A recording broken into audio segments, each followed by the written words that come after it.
दोस्तों last video में हम कवर किए थे जनजातियों के युवा गृह। तो इस वीडियो में हम कवर करेंगे जनजातियों में प्रचलित विवाह। तो जो जनजाति में प्रचलित विवाह, ये भी टॉपिक बहुत इंपॉर्टेंट हो जाता है क्योंकि यहाँ भी अक्सर हमको हर एग्जाम में क्वेश्चन देखने को मिलते हैं। तो यहाँ पे देखेंगे हम जनजातियों में प्रचलित विवाह। तो जो प्रचलित सामान्य विवाह, इनको कितने पार्ट में डिवाइड किया गया है? तो इनको 2 पार्ट में डिवाइड किया गया है। ठीक है, फर्स्ट है आपका एकल विवाह। एकल विवाह को क्या बोल देते हैं हम लोग? मोनोगामी। और सेकंड होता है बहुविवाह, जिसको क्या बोल देते हैं? पॉलीगैमी। ठीक, तो एकल विवाह में क्या होगा? एकल विवाह को भी 2 पार्ट में डिवाइड किया है। फर्स्ट है साली पत्नी भगिनी विवाह। एकल विवाह में 2 पार्ट है। फर्स्ट है साली पत्नी भगिनी विवाह और सेकंड क्या बोल देते हैं? देवर पति भ्रातृ विवाह। अब यहाँ पे जो पॉलीगैमी है, जिनको हम बहुविवाह बोलते हैं, ये भी 2 पार्ट में डिवाइड है। फर्स्ट है बहुपति विवाह। बहुपति विवाह के अंदर क्या क्या आ जाएगा? भातृ विवाह, अभातृ विवाह और समूह विवाह। और सेकंड होता है बहुपत्नी विवाह। अब यहाँ पे देखेंगे बहुविवाह हो सकता है। तो फर्स्ट ऑप्शन है पॉलीएंड्री, सेकंड है पॉलीजीनी, मोनोगैमी, उपरोक्त में से कोई भी नहीं। तो यहाँ पे कौन सा ऑप्शन सही हो जाएगा? तो थर्ड वाला है ना, सी ऑप्शन, फर्स्ट और सेकंड। तो बहुविवाह क्या क्या हो सकता है? पॉलीएंड्री भी हो सकता है और पॉलीजीनी भी हो सकता है। अब यहाँ पे देखेंगे जनजातियों में अधिमान्य विवाह। तो अधिमान्य विवाह को इंग्लिश में क्या बोलते हैं? Preferential marriages. तो जो अधिमान्य विवाह को प्रमुख रूप से 3 वर्गों में विभाजित किया जा सकता है। ठीक है, फर्स्ट ममेरे और फुफेरे भाई बहनों का विवाह, सेकंड मौसेरे और चचेरे भाई बहनों का विवाह, थर्ड है साली और भाभी विवाह। ठीक है, तो अधिमान्य विवाह को प्रमुख कितने भागों में विभाजित किया गया है? तो 3 वर्गों में विभाजित किया। फर्स्ट है ममेरे और फुफेरे भाई बहनों का विवाह, सेकंड मौसेरे और चचेरे भाई बहनों का विवाह, थर्ड है साली और भाभी का विवाह। तो यहाँ पे क्वेश्चन भी आया है किसी CGPSC 2020 में, देख लेते हैं क्या लिखा हुआ है। निम्नलिखित में से विवाह का कौन सा प्रकार अधिमान्य विवाह नहीं है? तो फर्स्ट है पैरेलल कज़न, ठीक है, क्रॉस कज़न, लैविरेट और मोनोगैमी। तो जो मोनोगैमी है ये अधिमान्य विवाह नहीं है। अब देखेंगे यहाँ पे फर्स्ट पैडुल। ठीक है, पैडुल विवाह को चड़ विवाह भी कहा जाता है। पैडुल विवाह को क्या कहा जाता है? चड़ विवाह भी कहा जाता है। ये कौन सी जनजाति में होता है? तो ये गोंड जनजाति में होता है। और इसकी प्रक्रिया कैसे होती है, प्रोसेस कैसे होता है? लड़का लड़की के घर बारात लेकर जाता है, इसको क्या कहते हैं अपन? पैडुल विवाह या फिर चड़ विवाह। कौन सी जनजाति में होता है? तो गोंड जनजाति में होता है। सेकेंड है पठोनी विवाह। तो जो पठोनी विवाह है ये कौन सी जनजाति में होता है? तो ये गोंड जनजाति में होता है। और इसका प्रोसेस क्या होता है? लड़की जो होती है वो बारात लेकर लड़के के घर जाती है और लड़के के घर मंडप में विवाह संपन्न होता है। पठौनी विवाह कौन सी जनजाति में होता है? तो गोंड जनजाति में होता है। हट विवाह या फिर हट विवाह को पैठुल विवाह भी कहते हैं। तो इसका प्रोसेस क्या है? इसका प्रोसेस है लड़की द्वारा जबरदस्ती लड़के के घर जाकर विवाह करना। इस विवाह को बैगा जनजाति में पैठुल विवाह कहा जाता है। तो जो पैठुल विवाह और हट विवाह होता है कौन सी जनजाति में होता है? तो बैगा जनजाति में होता है। अब है ढुकू विवाह।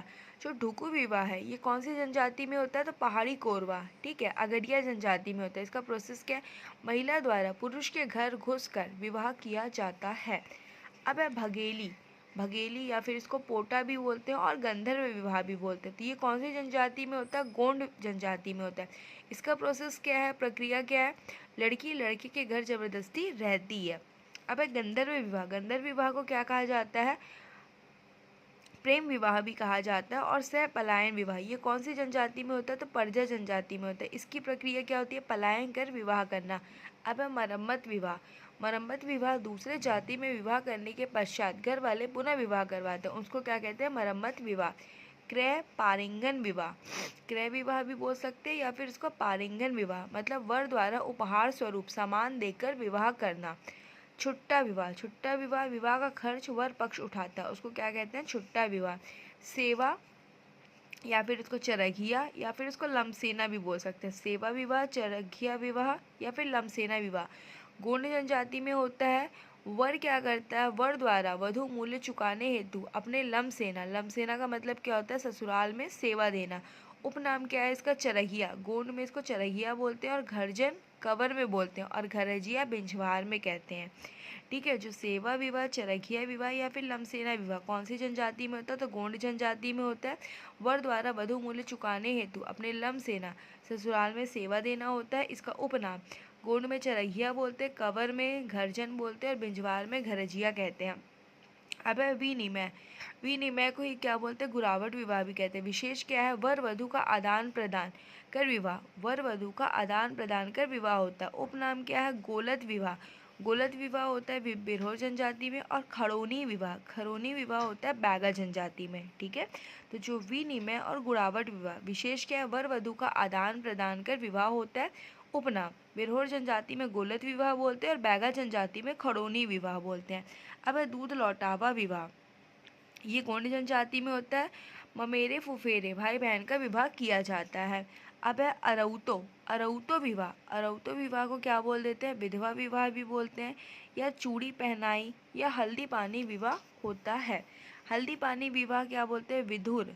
पुनर्विवाह, जो पुनर्विवाह किया जाता है उसी को बोल देते हैं हल्दी पानी विवाह। गमन विवाह मतलब बाल्यकाल में विधवा हो चुकी कन्या का विवाह किया जाता है, उसी को क्या कहते हैं? गमन विवाह। अब यहाँ पे क्या है? अपहरण। पाटो विवाह। पाटो विवाह कौन सी जनजाति में होता है? तो कोड़कू जनजाति। पाटो विवाह कौन सी जनजाति में किया जाता है? कोड़कू जनजाति। और प्रक्रिया क्या है? स्त्री का पुनर्विवाह किया जाता है। अपहरण विवाह या फिर अपहरण को ही क्या बोल देते हैं? पायसोतुर विवाह। ठीक है। ये भी कहाँ पे होता है? तो गोंड जनजाति में होता है। प्रक्रिया क्या है? युवक द्वारा युवती का अपहरण कर विवाह किया जाता है, उसी को क्या कह देते हैं? अपहरण विवाह या फिर पायसोतुर विवाह। अब है महुआ विवाह। महुआ विवाह किसको कहते हैं? उचित वर न मिलने पर महुआ या फिर चार वृक्ष से विवाह का रस्म निभाया जाता है। उचित वर न मिलने पर महुआ या फिर चार वृक्ष से विवाह रस्म निभाया जाता है, उसी को कह देते हैं महुआ विवाह। अब है कांड विवाह।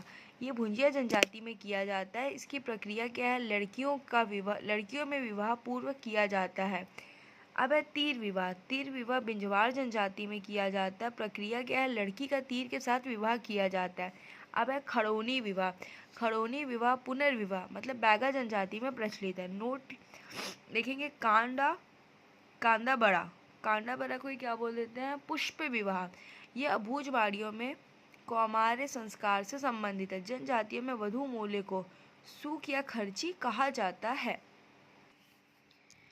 अब यहाँ पे देखेंगे विभिन्न जनजातियों के रसोई घर। जो विभिन्न अलग अलग जनजातियाँ होती है तो उनके जो रसोई घर होते हैं, किचन होते हैं, उन किचन का नामकरण, उन किचन को क्या कहा जाता है?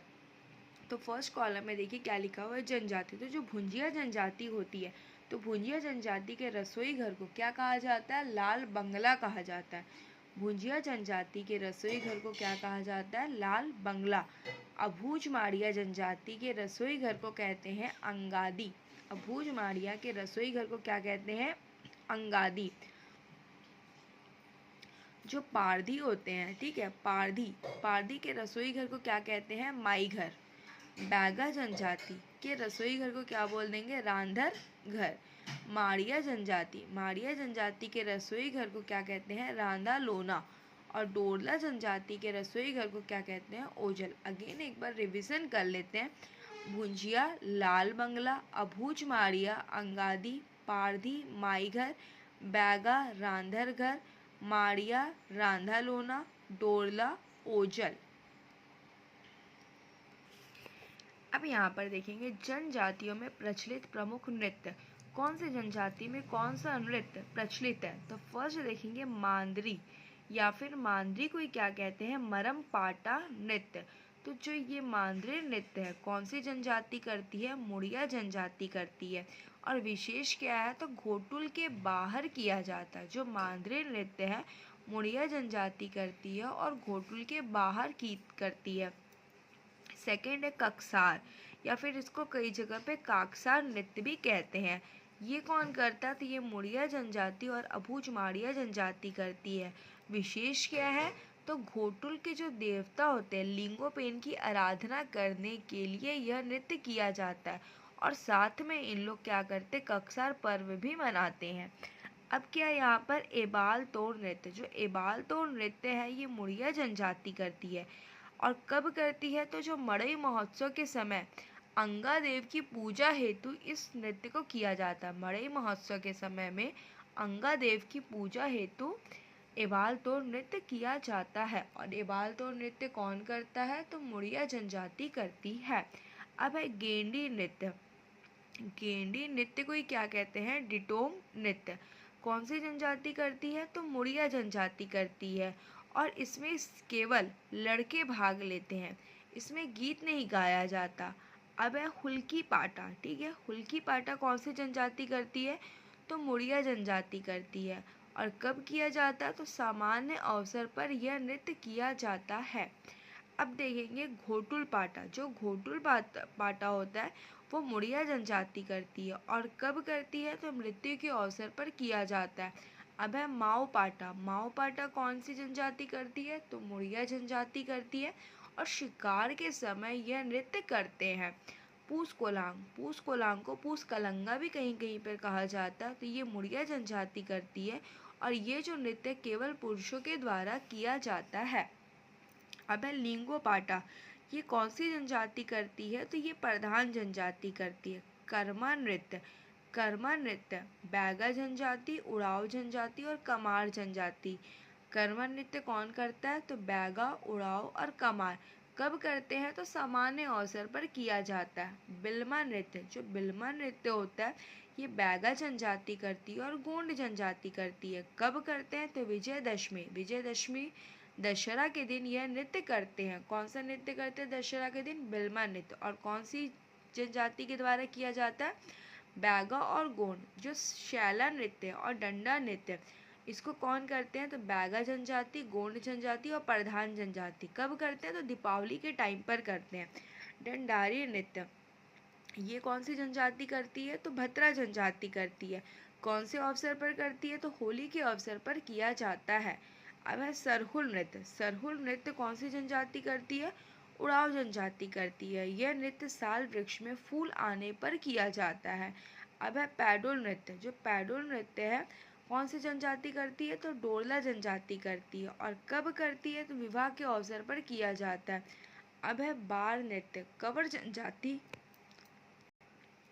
कवर जनजाति के द्वारा किया जाता है। मनोरंजन के समय यह नृत्य किया जाता है। अब है दमनच नृत्य। दमनच नृत्य कौन करता है? तो कोरवा जनजाति करती है। सबसे भयानक या फिर खतरनाक नृत्य बोल सकते हैं। जो दमनच नृत्य होता है सबसे भयानक और खतरनाक नृत्य होता है। कब करते हैं? तो विवाह के अवसर पर किया जाता है। थापड़े नृत्य। थापड़े नृत्य कौन सी जनजाति करती है? तो कोरकू जनजाति करती है। और कब किया जाता है? तो वैशाख के माह में किया जाता है। अब है ढांढल नृत्य। ढांढल नृत्य कौन करता है? तो कोरकू जनजाति करती है। बाइसन हॉर्न नृत्य। बाइसन हॉर्न नृत्य या फिर गौर सिंह नृत्य कौन करता है? तो माड़िया जनजाति करती है या फिर डंडामी माड़िया भी बोल सकते हैं। गोंचा पर्व में माड़िया जनजाति द्वारा भैंस के सींग को लगाकर नृत्य किया जाता है। मृतक स्तंभ स्थापित करते हैं।